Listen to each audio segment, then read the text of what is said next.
There is a man who can communicate with the supernatural. This man uses his powers to solve mysteries. This man believes in justice for the dead. This man is Dr. Ghost.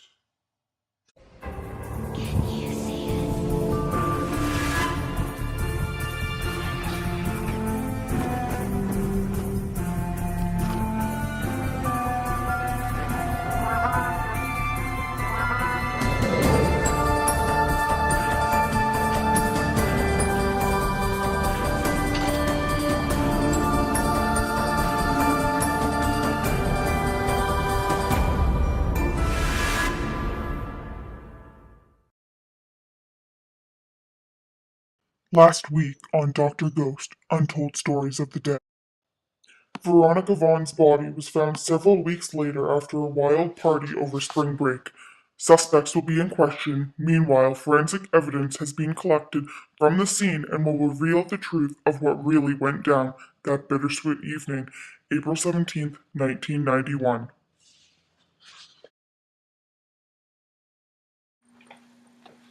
Hey, how's it going?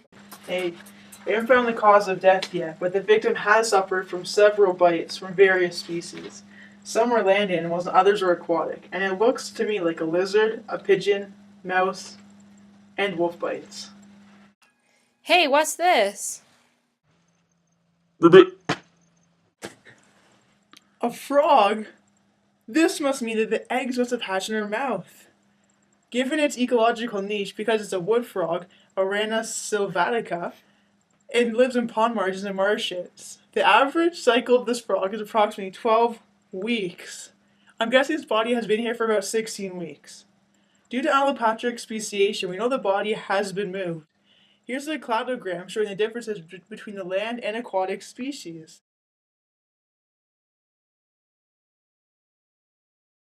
This biogeographic distribution of the present species population is different. Therefore, somebody dumped her body into the creek. Look at that algae. I've been an officer for 20 years now. We find bodies in lakes all the time with suspects thinking we'll never find them. I've gotten to know a lot about plants. They came from an alternate location. The body must have traveled downstream. That algae doesn't grow here. This is a weedless creek.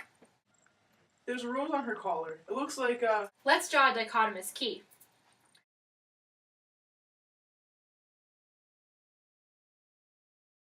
Ah, right. This is a Pontentilla tabermontani. And if I remember correct, these are sold only at the florist on Bloor Street, across from the beaches. You should probably stop by there next week to see who purchased this rose and possibly gave it to the girl. Okay, so let's run down on the KPC OFGS. Plantae angiosperm, Eudicot, Rosalis, Rosaceae, Pontentilla, and Pontentilla tabernamontani. Like all plants, it's eukaryotic, and this one is in photoautotroph. Exactly. Take that info in, and they'll be sure to know what kind of species you've come across, in addition to who bought it and who gave it to this young lady. Then we can identify her. I think we're ready to go. Wait, let me just get a swab of her blood.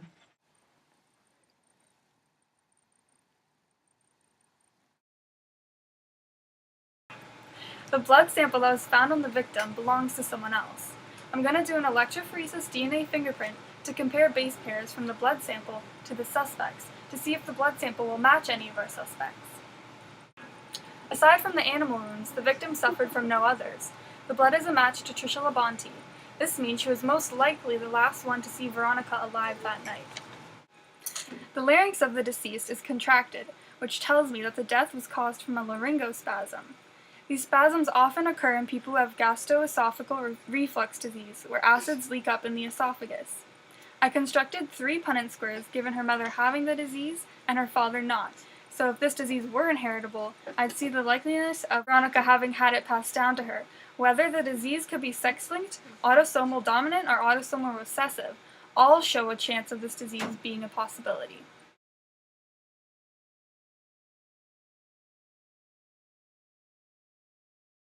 We'll be right back.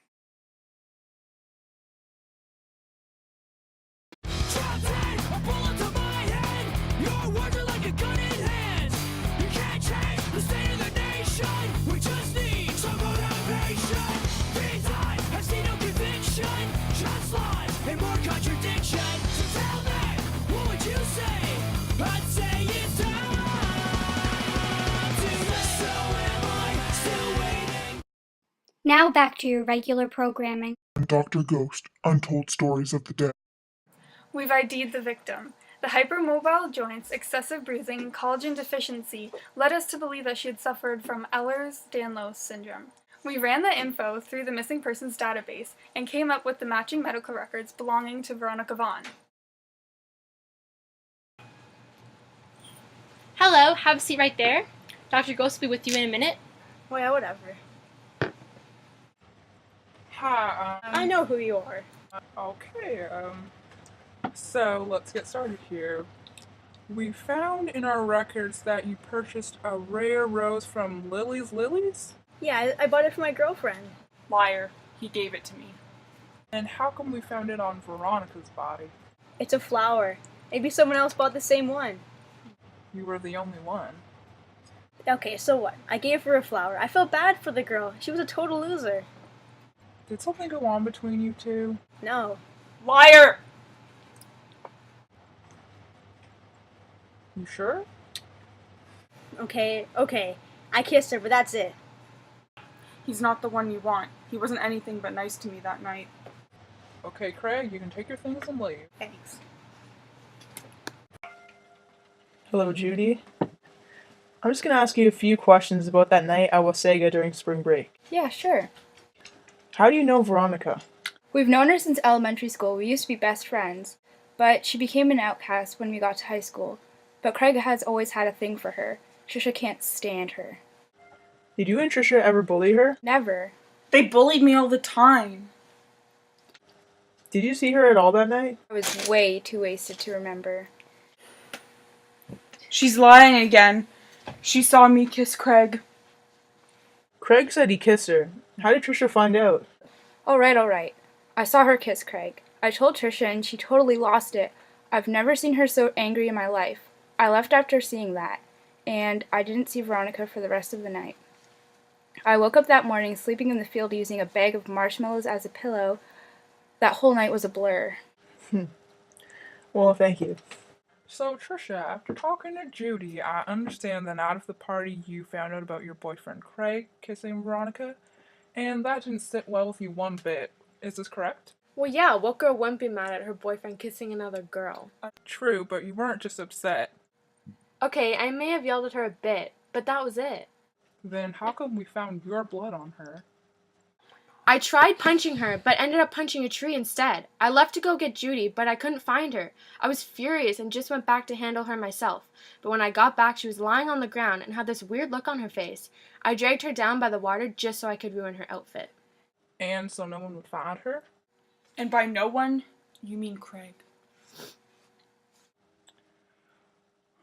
You weren't afraid of her drowning? I thought she did drown.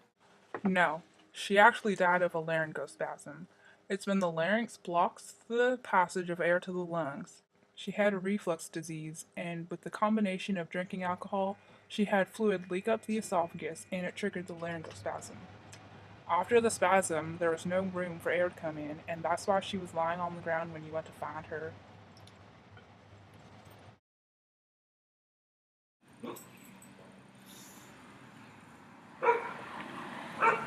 Make sure she knows it wasn't her fault. I will. Is that why you've been around this whole time? Yes, and I wanted you to find my body. There's a friendship bracelet in the top of my drawer of my dresser. I want you to find it and give it to Trisha. She gave it back to me after our fight in grade 8. I want her to have it. I will.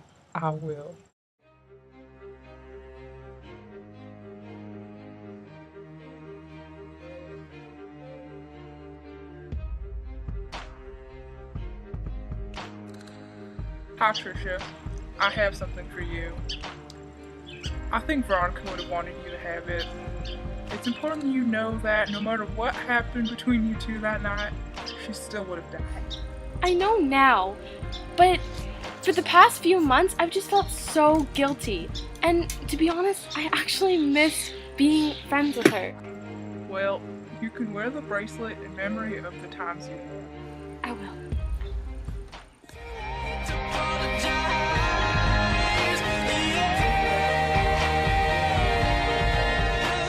I'm holding on your own, got me 10 feet